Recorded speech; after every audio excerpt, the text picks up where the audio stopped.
and I am willing for to be hopeless would seem so strange. It dishonors those who go before us, so lift me up to the light of change. There is a hurting in my family, and there is sorrow in my town.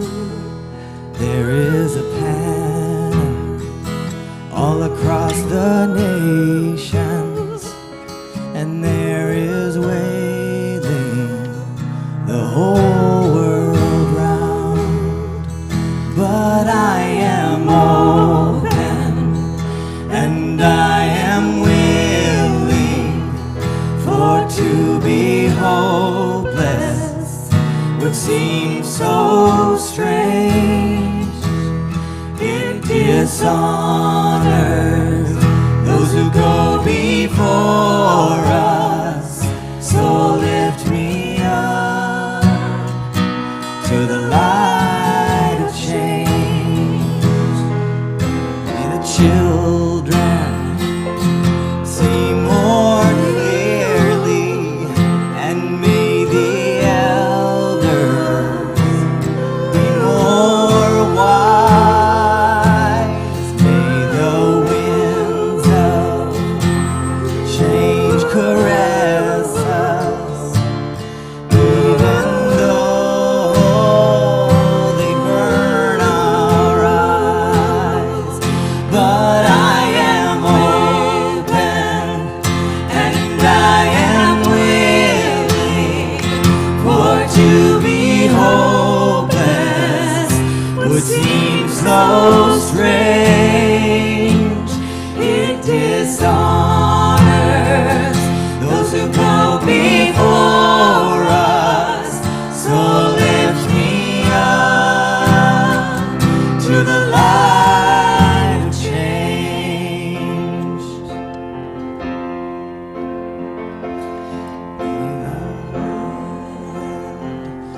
And I am willing for to be hopeless would seem so strange.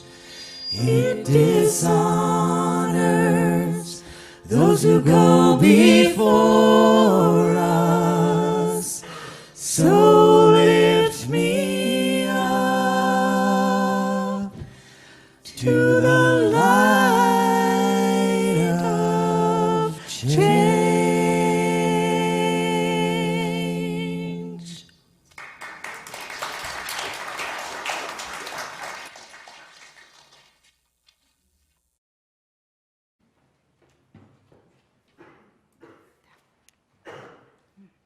Good morning, everyone. Welcome to the First Unitarian Church of Hamilton. My name is Amy Sewell, and I'm helping as a service leader today. I want to thank today's service team, including Jamie, C.A. Clausen, Cindy, Rachel, and Tim, in addition to the tech team, which includes Brian Carey, Eamon Bullock, and Chase Tapley helping. Whoever you are, whomever you love, wherever you are on your journey of faith or search for meaning, today you're one of us, and you're welcome in this house of worship. Our mission is to nurture one another, serve community, and inspire action to heal the world. We have a number of announcements to share, and our first one will be shared by Joanne.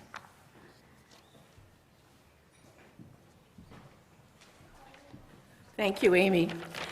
Blooms for Africa has not put on events for a long time. It seems like forever, since before the pandemic, but we're back.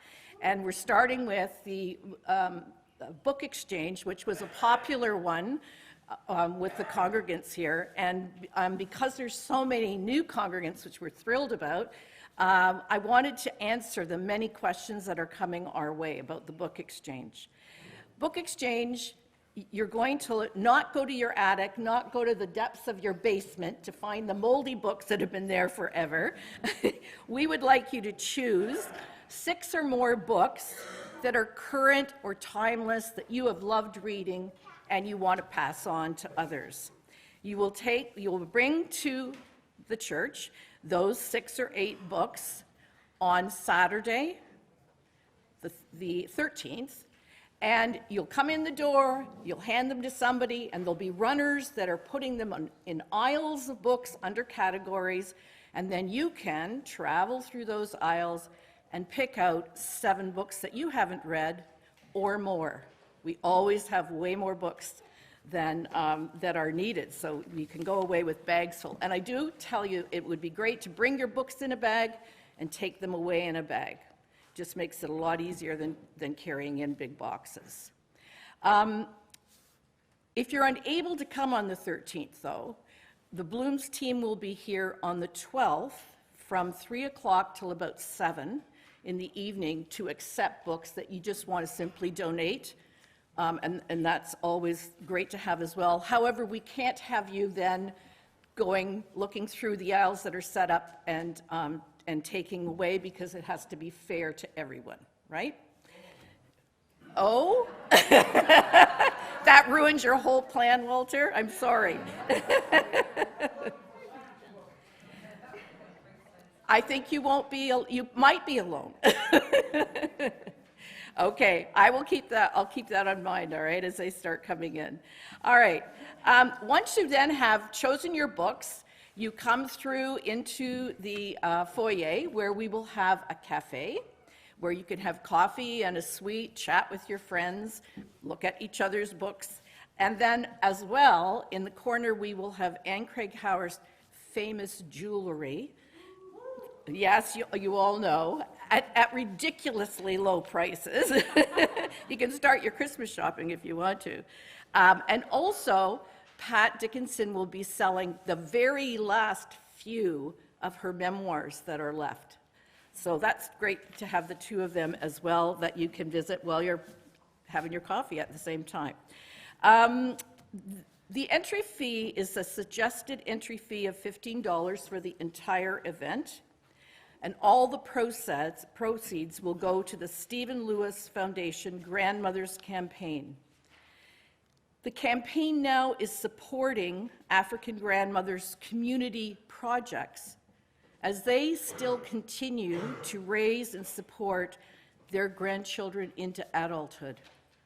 And unfortunately, because of so many things going on in the world today, AIDS has sort of fallen aside as far as being in our eyes on the news, or ears in the news and that sort of thing, but AIDS is still a pandemic of its own sake, so we can't abandon what these grandmothers have been doing. So I will be here after church for any other questions that you have. Some of you are probably visual learners like I am, and you can't quite figure out how this all works. We will let you know, okay? Thanks. Oh, thank you, Pat.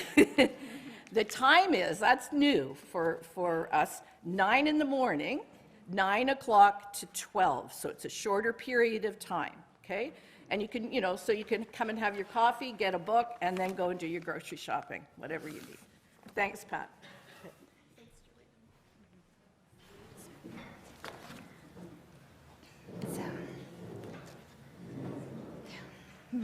On Friday, the Zoomers and Boomers group planted some seeds inside our gardens. If you see any large bottles about with duct tape, please leave them, since they're not garbage, but mini greenhouses for our seeds trying to grow.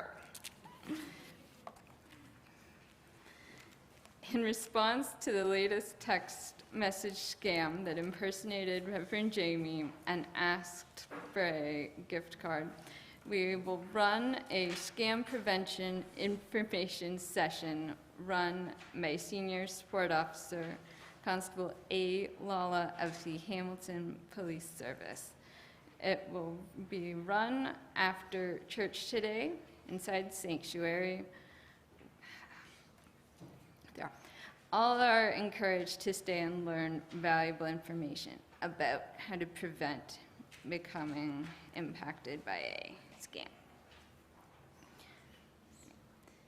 The life of our spot of worship depends on people connecting with the life it happens to have and with one another.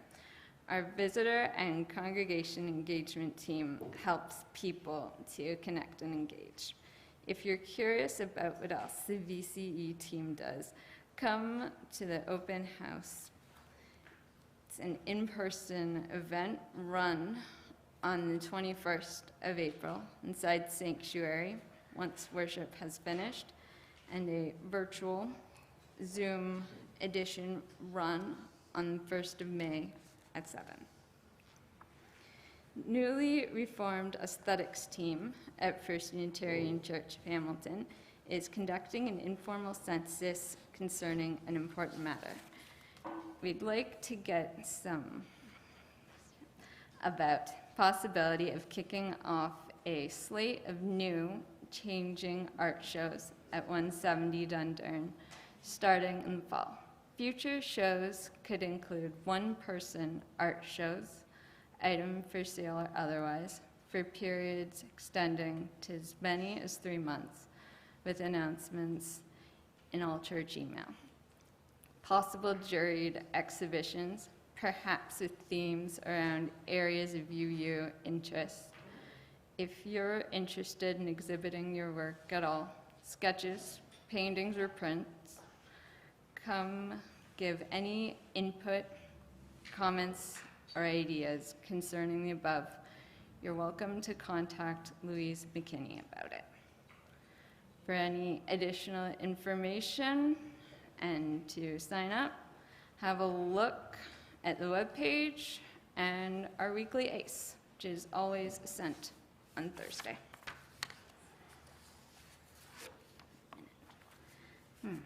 Our chalice is a reminder of the light and hope inside our faith. We light it each time we gather to remind us of the sacredness of our time together.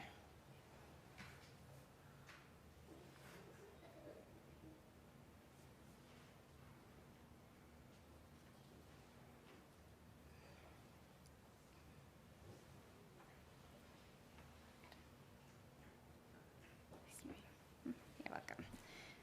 May this flame be our light of friendship and love. We're not the first people on this land, nor will we be the last.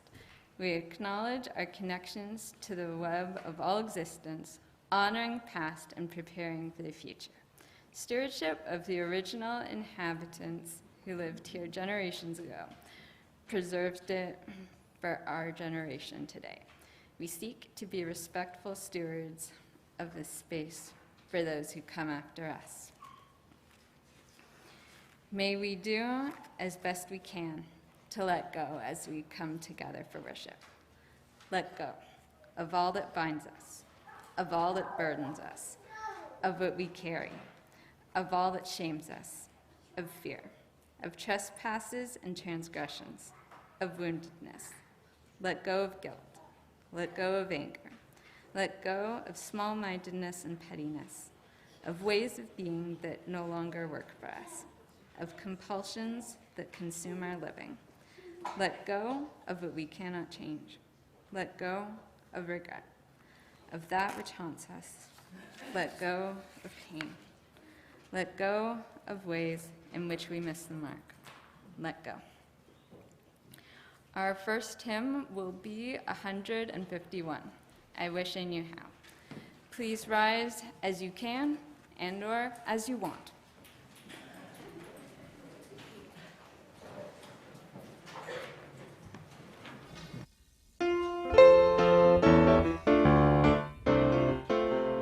Here we go. I wish I knew how it would feel to be free. I wish I could break all these chains holding me. I wish I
We don't sing that song very often. It's a good one.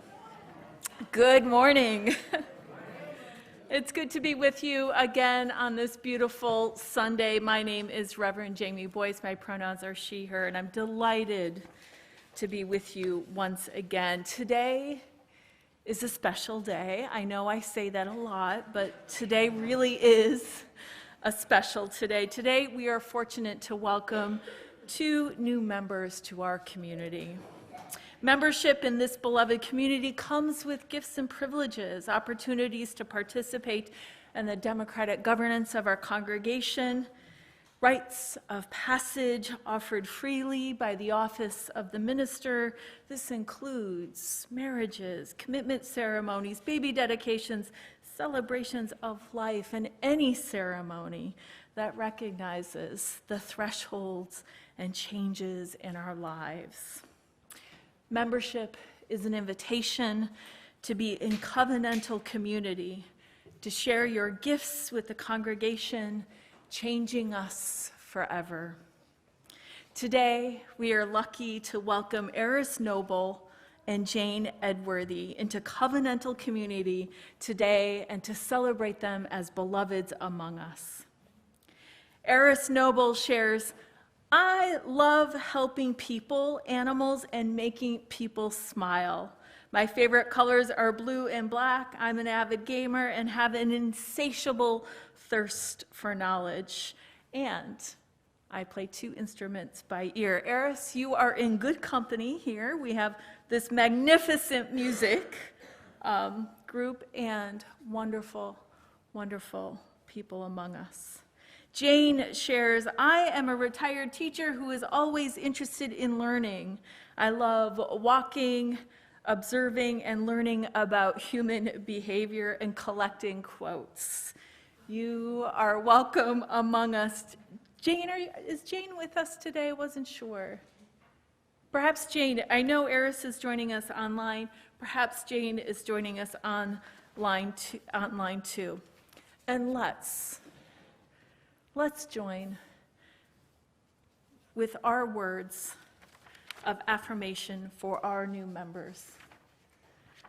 Will the congregation say with me, "To you who are now joining our church as new members, we extend a warm welcome and our blessing. May the journey we take together nurture and enrich our lives through our bonds of fellowship and love." And with our new members who are joining us online, all of us together, as new members of the Unitarian Church Hamilton, we respect the honest search for truth and meaning in all persons and all religions. We strive to accept differences as an opportunities for growth in our life as a community of faith. We celebrate and honor our common purpose with a shared commitment to enhance the quality of life for all. We welcome you and promise to hold you in our care, respecting and affirming all of who you are with the love that knows no bounds. Welcome, welcome, welcome. That's a plot, I like that. If you are interested in membership and making a commitment to this beloved community, you're invited to connect with the visitor and congregational engagement team today for a meet and greet. They'll be in room 9, or you can connect with them on any given Sunday to learn more about the congregation, the gifts of membership, and how to get involved here at the First Unitarian Church of Hamilton. As you heard in our announcements, we are a vibrant and dynamic community. Let me introduce the leaders of that team. Rita Mubarak. Rita! Catherine Cowley. Catherine. Nancy Wilson. Nancy. Tove Erickson. Tove. We thank you for being the doorway to our community.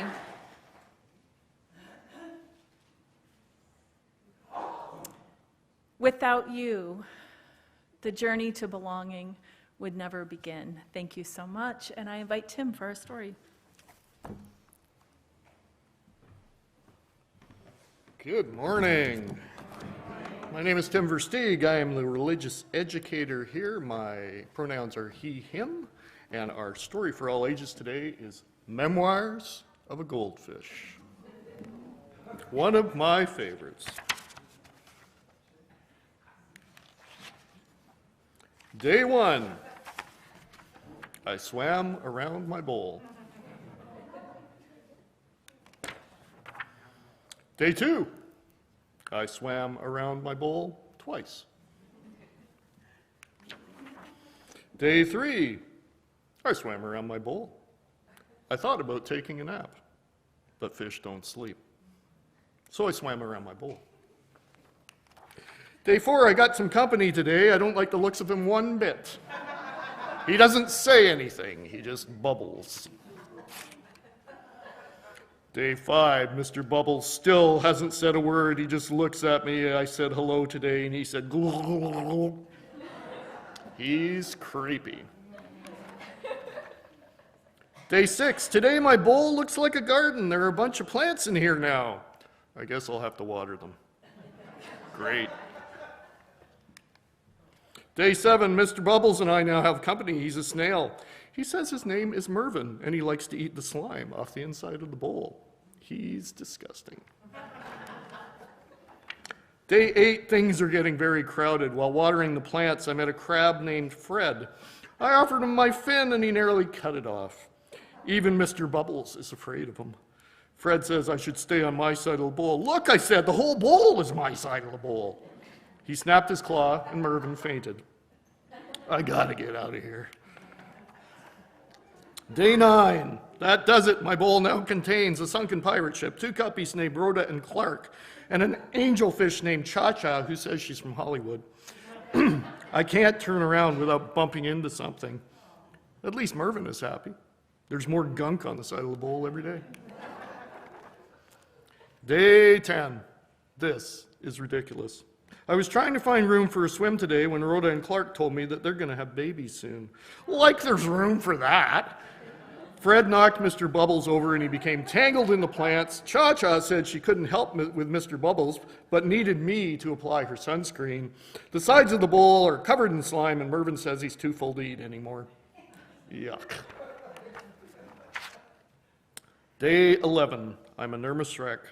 Trying to avoid Fred, I turned around quickly this morning and came face to face with my reflection in a mirror. I nearly jumped out of my gills. I don't even look like myself anymore. I need to relax. Day 12, I've had it. Rhoda and Clark were racing around the bowl. Fred was fighting with Mr. Bubbles. Mervyn kept belching. And Cha-Cha told me I was standing in her light. I just lost it. This is my bowl, I screamed. I want my bowl back. Today, I got my wish, sort of. With a whoosh and a splash and a clank and a plunge, I was suddenly in a very tiny bowl of clear, pure water. It was small, but it was all mine. It was heavenly. I swam around my new bowl, twice. But I started to wonder what had happened to everyone. When I last saw Mr. Bubbles, he was tangled in green. Who would help him? Poor Mervyn was probably sick as a dogfish. He needs me. Cha-Cha will get a sunburn without me around. What about Rhoda and Clark? Did Rhoda have her baby guppies? There are probably 1,000 of them. They need me to make guppy bottles and change guppy diapers. Even Fred needs me. I'm the only one who can really talk to the crabby guy. Have they even noticed I'm gone? Does anyone miss me? I started to cry, and that's not easy for a fish to do. Day 14. After a long, sad night, there was a whoosh and a splash and a clank and a plunge, and I was suddenly sprayed in the face by Bubbles. Mr. Bubbles gurgled a happy tune. Rhoda and Clark raced by me like 2 speedboats, followed by 12 of the cutest baby guppies you've ever seen. Mervyn waved his tail at me from the nice clean glass of our enormous tank. Cha-Cha sat happily beneath an umbrella. I think even Fred missed me. We were all back together, and I looked around and I realized I was part of a big family. I guess I must have smiled because Clark said, "You look happy." I wanted to see for myself. Where's the mirror, I asked. What mirror? Asked Clark. We don't have a mirror, said Fred. No mirror? No wonder I didn't look like myself. Wasn't me I was seeing. Her name is Gracie, and she's the color of a fresh tangerine. She's a Pisces, just like me. And today, we're going to swim around the tank together. Twice. Thank you. So, this morning is our family chapel in the back. So, following our hymn, we're going to do our hymn instead of our traditional singing out. We will be heading back, so kids, bring your adults with you. And among other things, we are going to talk about transformation with some oobleck. So our next hymn, stand as you are in spirit or body, and it is hymn number 183, The Winds of Change Forever Blown. And during the hymn, if folks just want to gather with Mary and I at the back there, and then we'll head off. And Lila, I think you're going to grab the chalice for me. Yeah, thank you.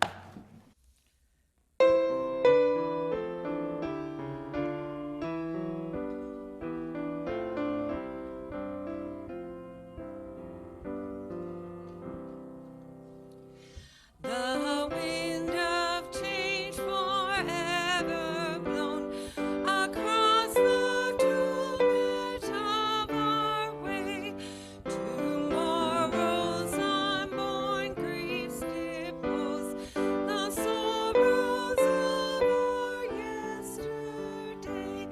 Dream yields to dream, strife follows strife, and death unweaves the web of life. For us the labor and the heat, the broken secrets of our pride, the strenuous lessons of defeat, the flirty word, the fruit denied. But will the peace supremely won, great Buddha of the lotus throne? With futile hands we seek to gain our inaccessible desire. Diviner summits to attain, with faith that sinks and feet that tire. But God shall conquer or control the headward hunger of our souls.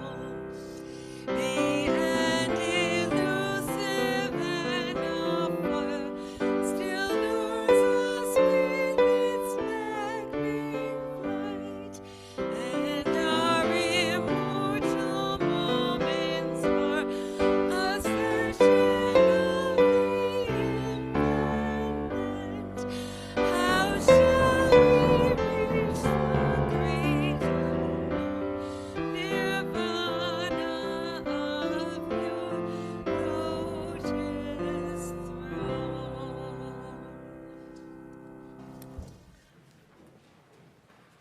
I invite us to drop into a time of meditation, reflection, center our hearts and minds with these words from Rumi Mevlana.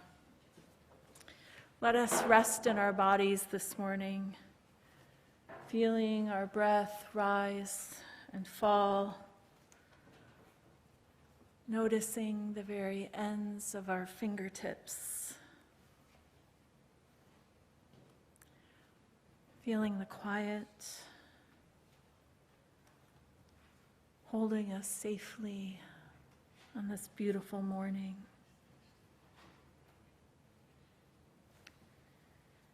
This being human is a guest house. Every morning, a new arrival, a joy, a depression, a meanness, some momentary awareness comes as an unexpected visitor. welcome and entertain them all. Even if there are a crowd of sorrows who violently sweep your house empty of its furniture, still treat each guest honorably. They may be clearing you out for some new delight. The dark thought, the shame, the malice, meet them at the door laughing and invite them in. Be grateful for whoever comes, because each has been sent as a guide from beyond. Let us pause in silence together.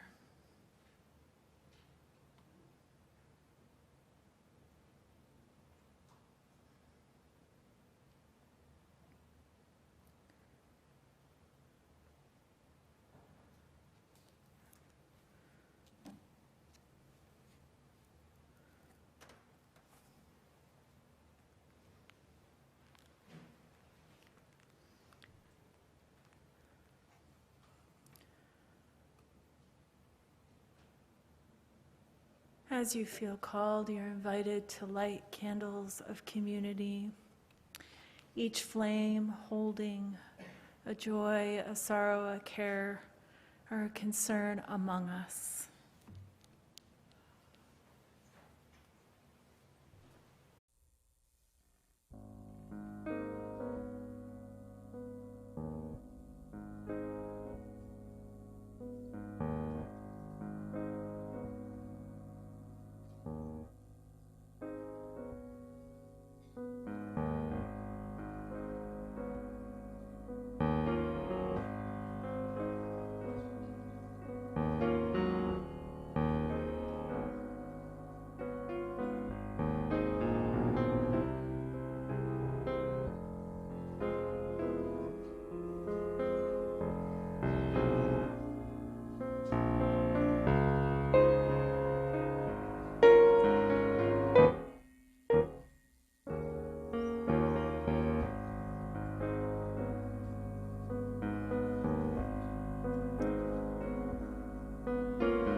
Now is the time in our service where we share the joys and sorrows of beloved community. If you have a joy or sorrow to share on a Sunday morning, you can stop by the desk if you're here at 170 Dundurn. It's lit by a red candle, and leave your joy or sorrow there. You can email me during the week or click on the Joys and Sorrows button on the front page of our website. We have a number of joys today. That's always a great place to start. C.A., I want to say your mom's name right. Neufeld? Yay. We have a joy from Carolyn Neufeld, who is C.A.'s mom. Carolyn shares, to the people of the choir and to all who in recent weeks have aided my recovery by providing tasty, nutritious, and bountiful food, my heartfelt thanks. My bones are healing, my heart is full, and my soul is uplifted. Blessings, blessings, blessings, blessings upon you all. So beautiful, so beautiful. And glad your mom is on the mend. Where's Mom? There's Mom. Thank you.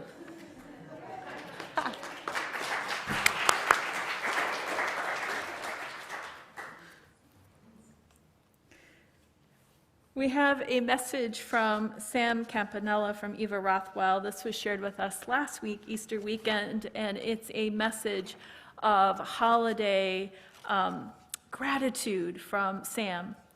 And Sam shares, I hope you enjoyed the special long weekend with your loved ones in person, online, in thought, or in prayer. Thank you for sharing your love with the children and families at Eva Rothwell Center.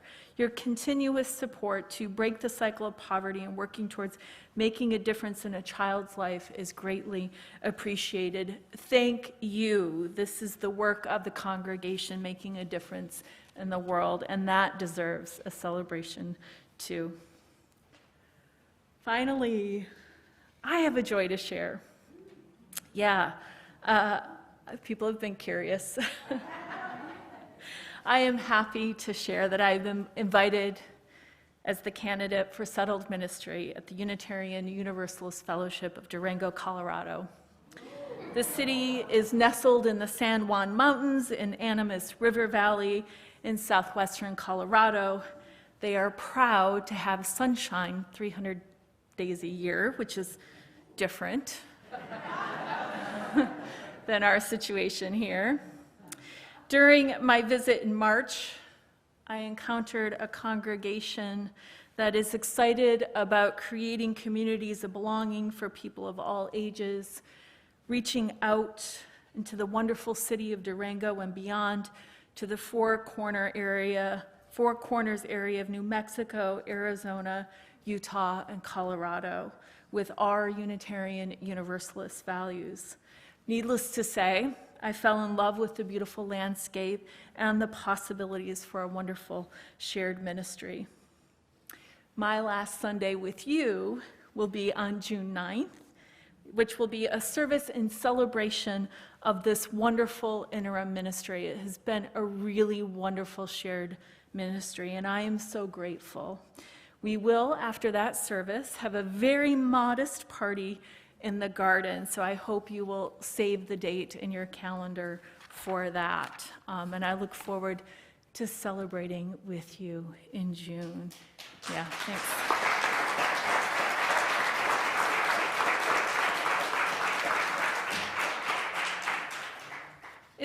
It's bittersweet, but you're ready. You're ready for the next big thing. I feel it. I know it. Yeah, let's receive the offering.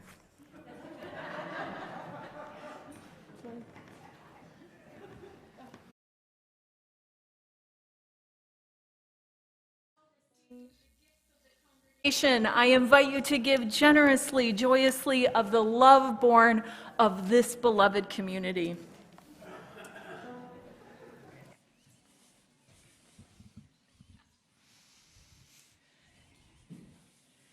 We shall be known by the company we keep, by the ones who circle round the fires.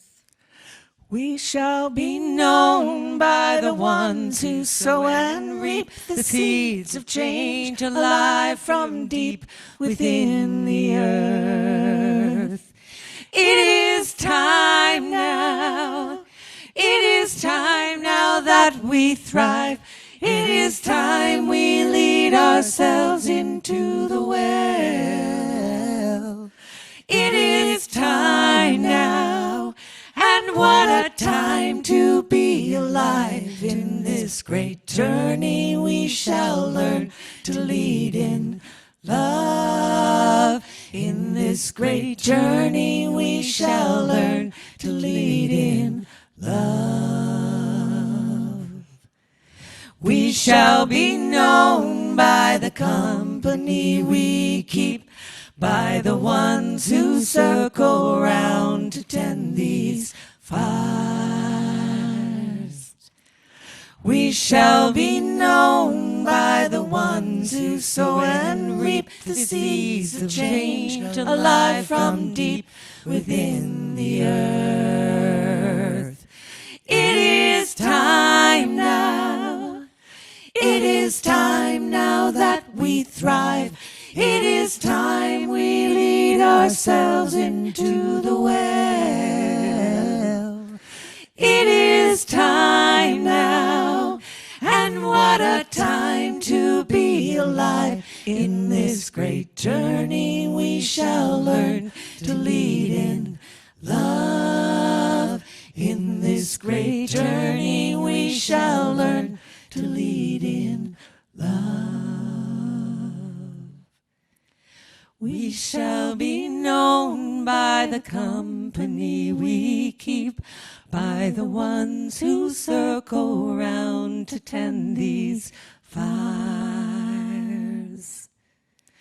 We shall be known by the ones who sow and reap the seeds of change, alive from deep within the earth.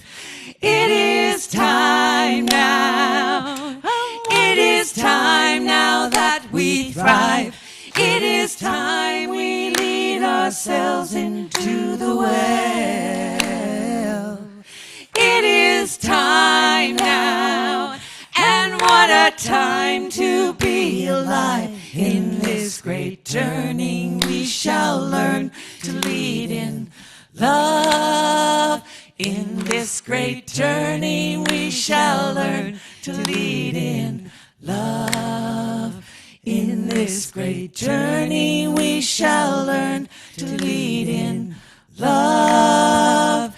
In this great journey we shall learn to lead in love.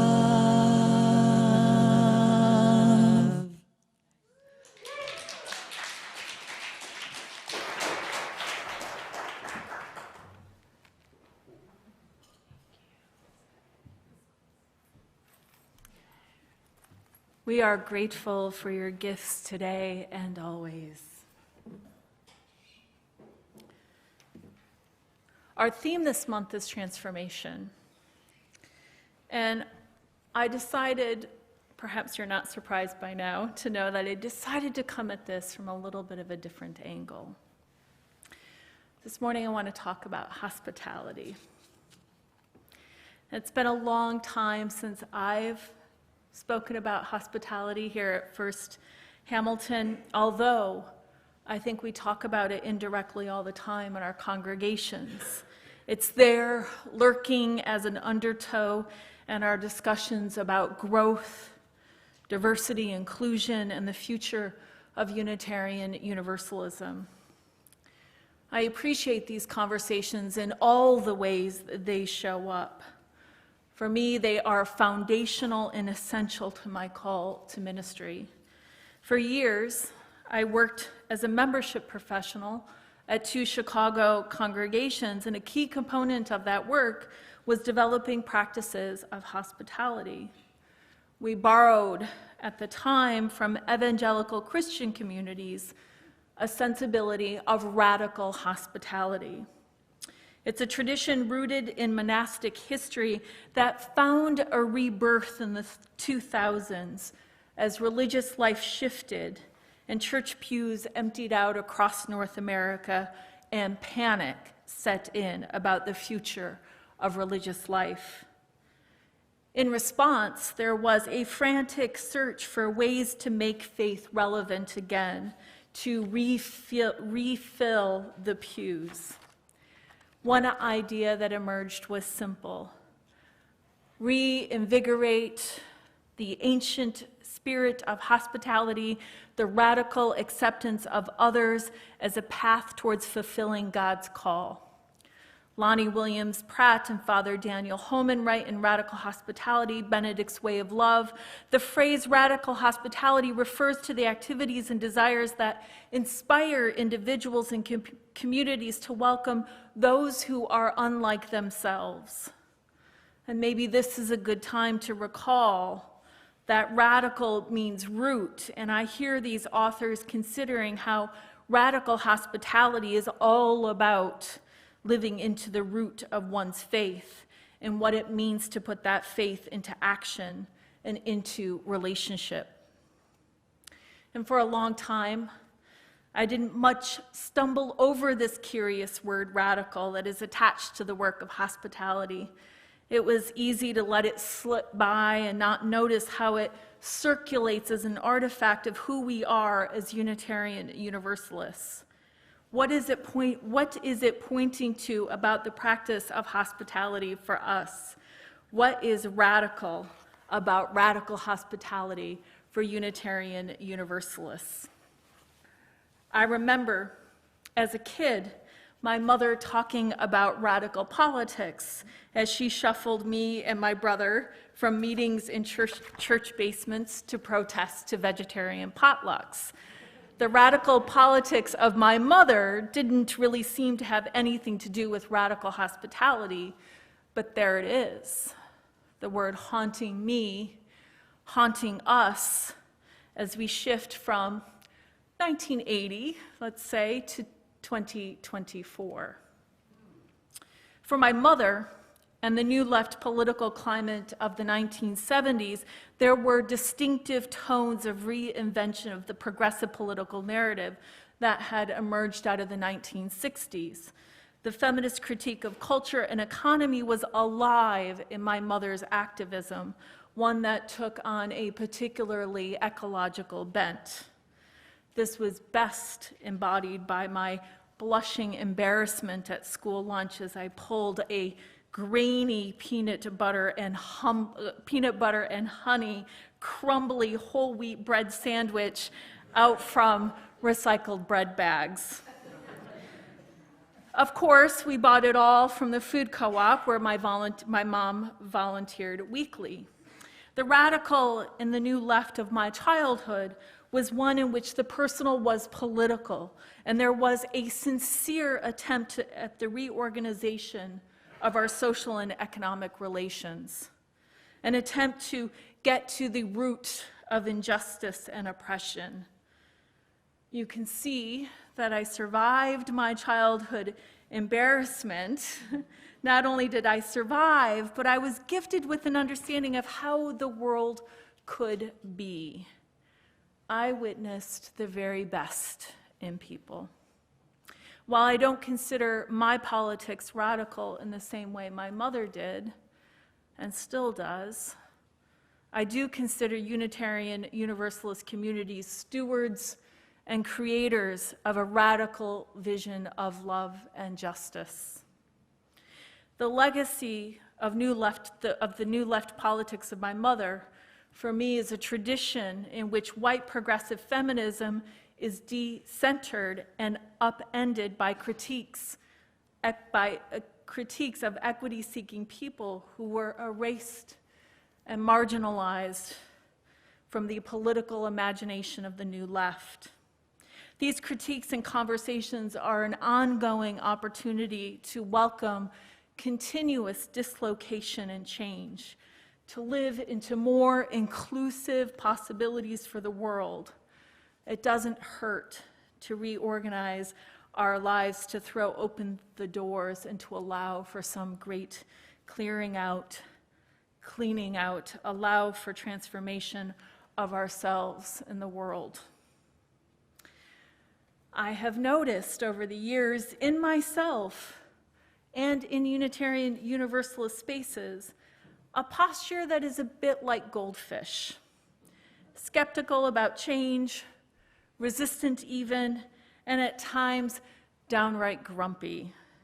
When Goldfish's bowl gets too crowded with newcomers and plants, Goldfish exclaims, "I gotta get out of here." Of course, when Goldfish does get relief, Goldfish is sad and lonely. Goldfish discovers that they are happy in the presence of community and friends and the interdependence they discover. Their world is bigger and richer and more wonderful. The move from a fish bowl to a fish tank. Rumi is right. We must throw open the doors of our hearts, of our lives, and welcome, as Rumi so enthusiastically calls us, each new arrival as an opportunity for transformation. The ways in which we can embrace the world as it arrives is not only a signal of our capacity to wrap our arms around life, but also a way to work effectively with change. And while Rumi is offering us a teaching on welcoming the hard bits of life, I notice underneath an invitation to welcome all of life as a surprise, the good bits too. I like to imagine that Rumi would be taken with the words from E.M. Forster in A Room with a View. Don't go fighting against the spring. I think Rumi and Unitarian Universalists celebrate that sentiment too. While the political atmosphere of my youth fueled a sensibility of justice, it didn't really respond to a deeper call I sensed hiding beneath the surface. An awareness that people are searching for places to belong, especially now as we are clearer about the crisis of loneliness that is so prevalent in our world. In 2018, Canada was considering a national initiative to address the loneliness crisis. This crisis of loneliness was exacerbated by the COVID-19 pandemic. In 2023, the CBC reported that loneliness is as dangerous to one's health as smoking.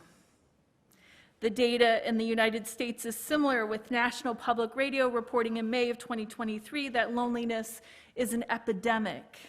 It seems that over half of us are lonely at any given time. The Surgeon General is concerned, our healthcare providers are concerned, and we should be concerned too about each other. What if Unitarian Universalist communities were an antidote to the epidemic of loneliness in our world? We offer companionship, affirmation, acceptance, community, spiritual deepening, life-affirming values, and a vision of the world that centers justice for people and the earth as the incarnation of our love. And we can remember that the Benedictine rule of radical hospitality is rooted in the Christian New Testament teaching of welcome the stranger. You know I like biblical hermeneutics, so here we go again. Matthew 25:35. So I was hungry and you gave me food. I was thirsty and you gave me something to drink. I was a stranger and you welcomed me. There is an attending to another person in intimate and delicate ways that is striking here. The text goes on to say, I was naked and you gave me clothing. I was sick and you took care of me. I was in prison and you visited me. The passage is deeply vulnerable and directive, suggesting that the holy, the sacred, lives in every person we encounter. Radical hospitality is so much more than performative politeness. It is a reorientation towards our shared humanity, encounters of love and generosity, and an ultimate commitment to personal and collective transformation. That feels like a lot. And I said, that I would talk about poetics and the posture of an open heart as it relates to radical hospitality, because I think the poetics matter when we're discussing radical hospitality, the opening of the heart towards new experiences. The creative spirit comes alive in what we create together in music, in dance and song and word and playfulness, and our embodied willingness to experiment and take risks, innovate, welcoming something new into the world.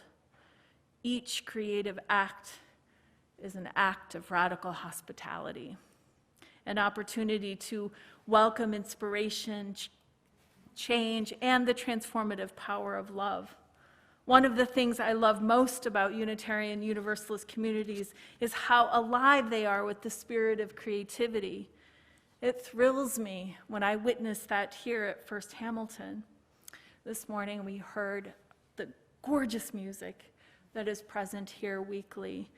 We see opportunities to create all over the place with building communities that are multi-generational, experimenting with new leadership styles. The possibilities for being creative in all the things we do are also incarnations of our love. By noticing what is possible, we can further the practice of being inclusive and accessible, and finding more soul-stirring opportunities to live our Unitarian Universalist faith, places to practice radical hospitality and be changed. Weaving the mysteries of our creative spirits into our faith communities not only invites change, but also transformative, connecting, and it's justice-seeking. It delivers deep and meaningful connection in our world at a time when separation and division are threatening our future. My hope is that everyone who discovers this community feels that same contentment and excitement, feels invited into vibrant creative spaces. There's so many ways we can expand what is possible for our ministries if we reflect on what it means to truly welcome all that arrives. This being human is a guest house, and there are new arrivals for us to joyfully embrace and share together. Let this be a place that radically welcomes the world, living from the root of our values, prepared to receive the gifts of change with joy. May it be so, and blessed be. Please rise for a great song. 10:30, we have some, we'll follow Rachel's lead. But we have some words. We're going to sing the first round, and then we have some words. So rise as you're called. We used to sing this with the South African words, but we are singing it in English today. This will sound familiar. Please, if you remember the parts, feel free, Martin. I know that you know the bass part to this. But let's have some fun, and we'll have some fun. Here we go. We are marching in the light of God. We are marching in the light of God. We are marching in the light of God. We are marching in the light of God. We are marching, ooh, we are marching, ooh, we are marching in the light of God. We are marching, marching, we are marching, ooh, marching in the light of God. There you go.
light of God.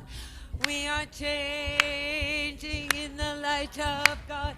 We are changing in the light of God.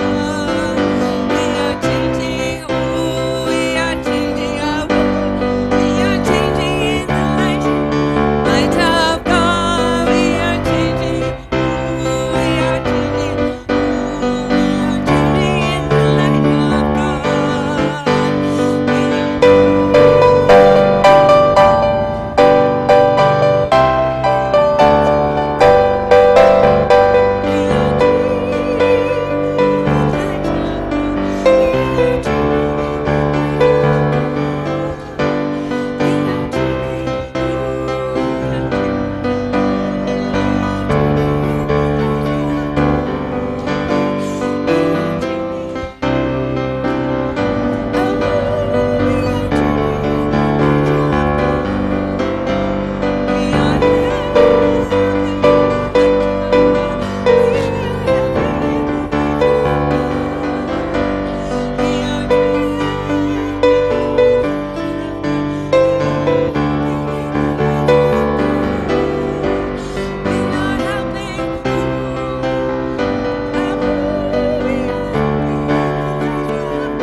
One more. We're going to love.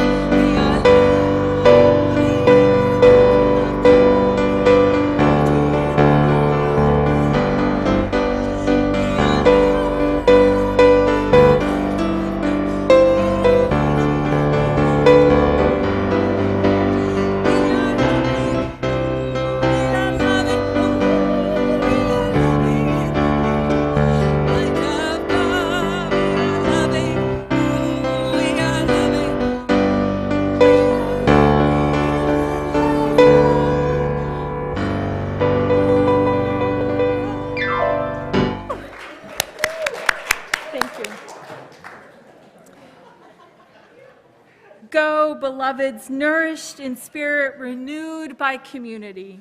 May we meet the call of change upon our lives with grace, excitement, patience, and love.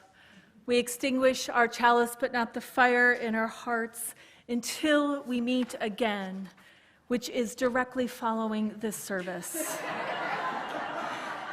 Because we have a workshop for scam prevention. So grab a cup of coffee. I extinguish this chalice, but not the fire in our hearts. Let's give it up for our beautiful worship team this morning. Thank you, Amy. Thank you, our musicians. You are magnificent. Thank you.